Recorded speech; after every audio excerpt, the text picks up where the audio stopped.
Thank you. Not that I need a mic. Hi, I'm Wendy Hauser, and it's a pleasure to talk to you about our very special presentation today. The story of Rocky Mountain Veterinary Professionals begins at the 2015 mid-year meeting, specifically at the new member orientation, when one attendee said, "I'm from Denver," and another attendee said, "I'm from Denver," and a third attendee said, "Hey, I'm from Denver." So those three attendees got together after the orientation and started talking, and they found out that they live within 10 miles of each other and that they shop at the same grocery store. So it seems really silly that we had to go all the way to Kansas City to meet each other. So we started talking, and we decided that we were going to have lunch, and we were going to invite a fourth veterinary professional that we knew also lived in the neighborhood. And that was Adam Trimborn, who at the time was with Bank of America. So the three people were Ron, Joe, and myself. And along with Adam, we had a great lunch. We really enjoyed the camaraderie, and we said, what can we do with this? And that's when we decided that we would think about trying to start a networking group. So we had our first meeting, the guys can correct me, but I think it was November of that year, and we had about 20 people. We all got together and sent out, they gave me a list, and I sent out an evite to everybody. Joy knows, she was on that list. We got a great response. We had about 20 people show up. And that is when the fourth member of our dynamic quad up here, I guess, joined us because Ed came to the meeting. And afterwards, he reached out and said, hey, you know, I'm so impressed by this group.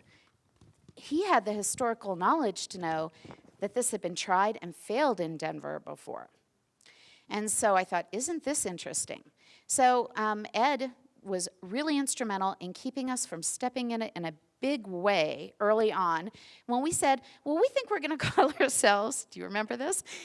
Denver VetPartners or VetPartners Mini Denver or something like that. And he's like, oh, no, that's a trademark name. And that's how we decided on Rocky Mountain Veterinary Professionals.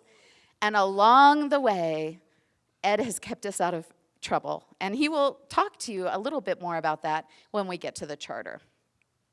So when we take a look at the three objectives that we outlined at that original lunch for this group, the three objectives were, we want to provide support to the veterinary profession in Colorado.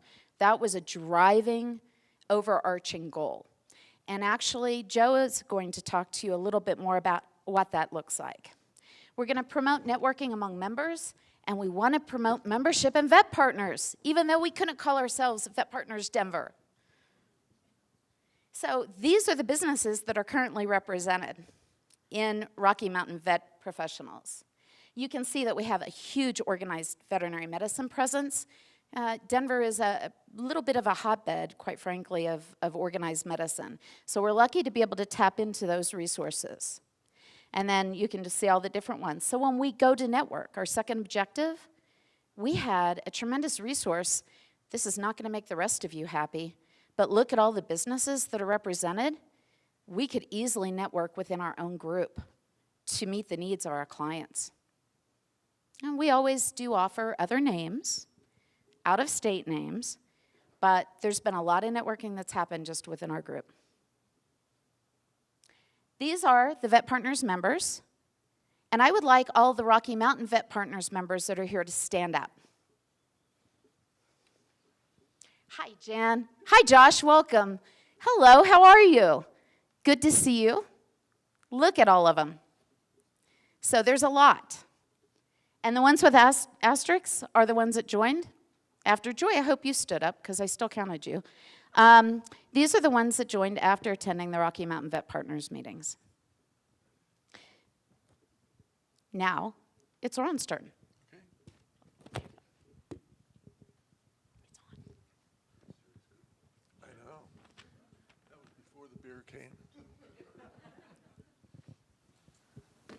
So, talking about where do we meet? That's at the beginning was a very interesting part. The first meeting, we were crammed in this one room because we wanted privacy, but it was just way too small for us. And then we kind of floated around looking for some other spots.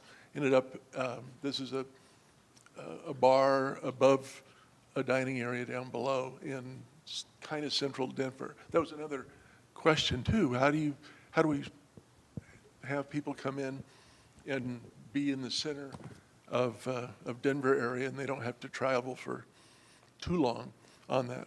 And then in this location, it's relatively centered, and we've got, it's a private area, even though it opens out to an outdoor court. And so the quietness is really important. And there's, what, 20 to 40 of us that show up, and having that, it's really a better communication system. And, well, with the size, we can't do it here. And who knows what'll happen to the group over the years. But it's good and a fun thing to be part of. And one of the items that we specifically use is that whatever the company is, we want them to be, the majority of their work is veterinary oriented. And that's proven, because everybody says, oh, let's join. But they don't have anything to give to the group. And that's what we need. And then recently, we've kind of entertained, and having one next month is a sponsored event. So it's at their business, and they're going to buy us lunch, and then they get 10 minutes of, our attention on that. And that's brand new, but just trying to keep people interested is good. That's kind of where we are. Go for it. Oh.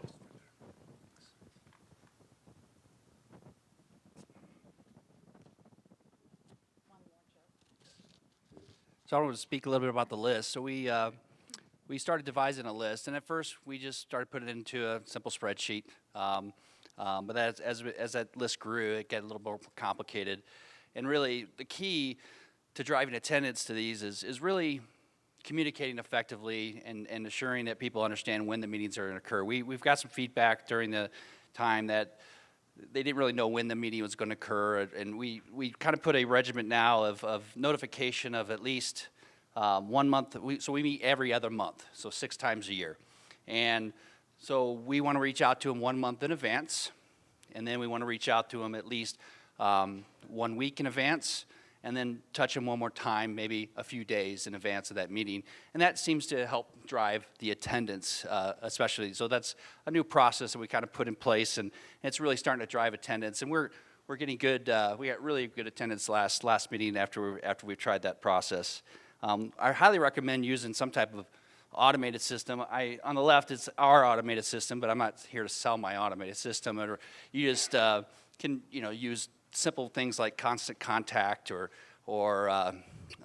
chimp mail or something like that, and automate this, right? So the list we uploaded it and just kind of fully automated and get that notification out and drive that attendance, and it's really helped. We've also have a LinkedIn group, and so our advice there is really you need an admin of that group, but you should really make another individual of that group a manager of that group in case the admin ever has to leave. Then we can transfer the rights to the of a manager to an admin, or switch it over to an admin. If you look up LinkedIn on Google, just look up LinkedIn best practices for groups, and there's a great article out there that I found that will just drive you through and tell you how to set up a group, how to administer it, how to transfer that manager and admin. So Rocky Mountain Veterinary Professionals Group has really allowed us as members to really become involved in our local community. And some examples around that Wendy was talking about. Well, next slide, thank you.